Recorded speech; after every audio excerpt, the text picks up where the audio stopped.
Here we go again, coldest time of the year in one of the coldest parts of North America. Here at Building Resilience, we will go to the edge of the earth for you. We are here in New Brunswick, Canada, on beautiful Grand Manan Island. In the summer, this place is full of tourists, it's quite gorgeous, and in the winter, it turns into a frigid, icy, windy hellhole. And what better place than here to look at Hardie's architectural panel, which we're going to be installing with the help of Big Dog Construction on one of their projects. It's a fiber cement panel with a really cool linear, nature-inspired texture on the top of the panel, and we're going to be installing it in what's called a panel and channel format. You've seen us do panel and channel on the show before, but never quite like this. Today we're using Hardie architectural panels in concert with Hardie architectural metal trims. We have an outside corner, an H, a J, even the legendary Z trim.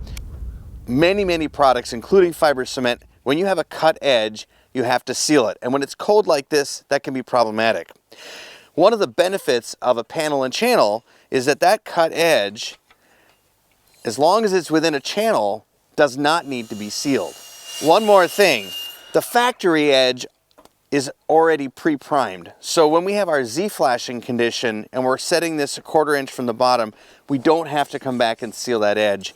Also, it's not an excuse for poor craftsmanship, but let's say that cut wasn't perfect. You've got a little bit of a ragged edge. Again, same thing, that channel hides that cut and makes it look really nice. The installation process begins with establishing a level reference line, which will establish the bottom of the panels. But not all lasers are that easy to see in bright sunlight. Can you see it there? Not really, but I'm also half blind now too, so. Aron eventually finds the beam and he measures down from the soffit to gauge how consistent the space is. It turns out the bottom of the wall sheathing is pretty level, so that helps getting that first piece of Z flashing properly set at the base. And What, do you want me right off that bottom? I'm gonna get this online first. To you a little bit. A little more. Whoa. Just a hair more to you. Right there is. Aligning the end with the upper Z, And how are you holding this? I am just flush right now with the bottom. he grabs his trusty finish nailer and nails it to the wall.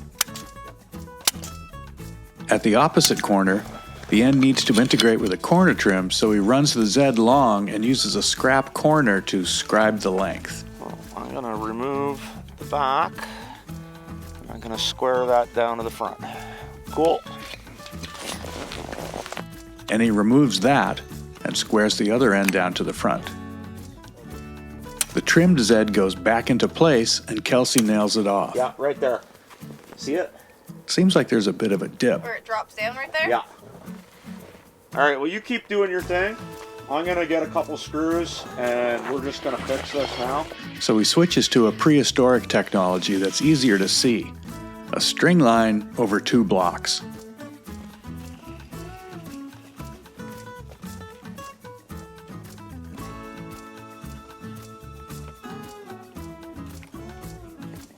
Right here. Not much, but just a little bit. Looks pretty good to me, buddy, but I'm half blind too.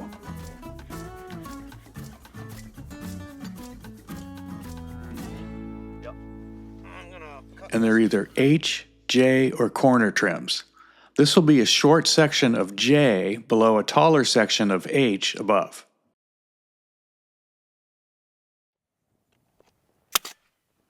Kelsey makes sure it's plumb and she nails it off.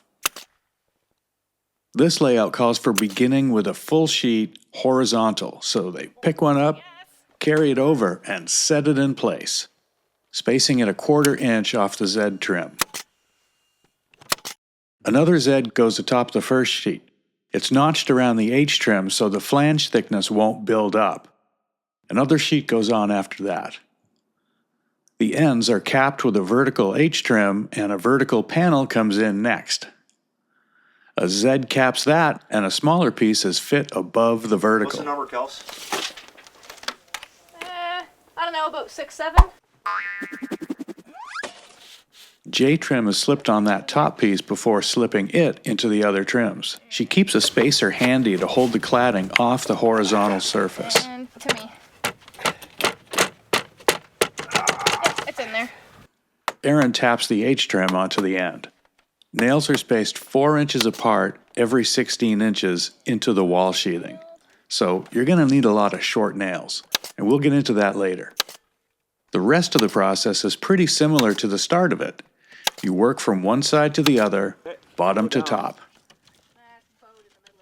Keep the bottom factory primed edge above the Z, slip it into the H-trim, nail it off, and repeat. Not all claddings are the same.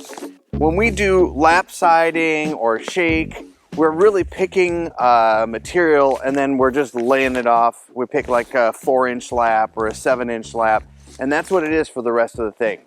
But with panel and channel layout is really important for a variety of reasons. It actually can change your nailing patterns if you're on or off studs. In our case, we're on a rain screen, so we're just figuring we're off stud the whole time. But the definition of the building is what you're creating with the panel and channel layout. So how you want to weight one side of the building versus another.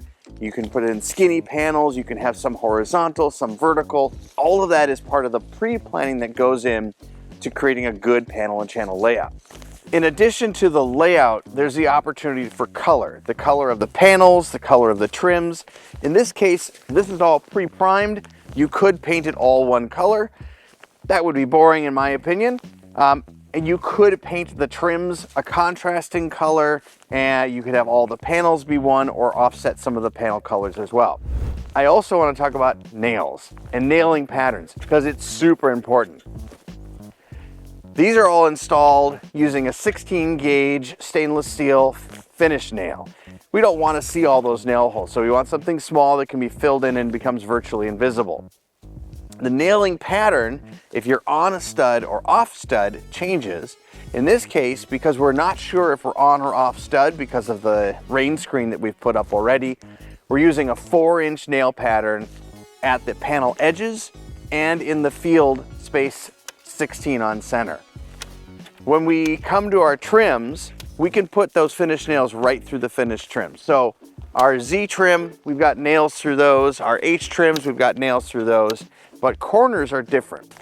Here we have our rain screen. Here we have our H trim. You can see the nail going through the panel and through the metal trim.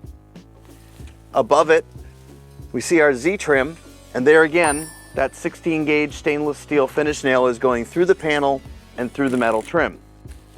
Our corners are going to be nailed through the metal onto the wall through one side of the corner only. Our panels, when we go to nail those on, we hold our fasteners away from the metal so that we are not putting the nail through the panel and the metal, just through the panel only. This is super important. When we nail on our metal corners, we nail them through one side only so that we don't run the risk of potentially deforming them by nailing on both sides.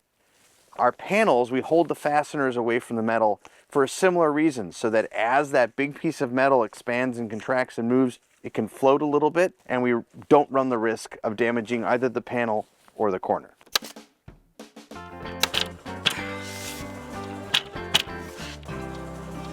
Is that flush vertically on your edge, or does that need a little tap? And there's your answer. Floating trims with clearance at each end allows wiggle room, but corners demand a little more precision. After tapping the panel to align with the corner, they install the corner trim. You can see that it's tight, and I'm just going to throw this out there because none of us thought about it in the moment.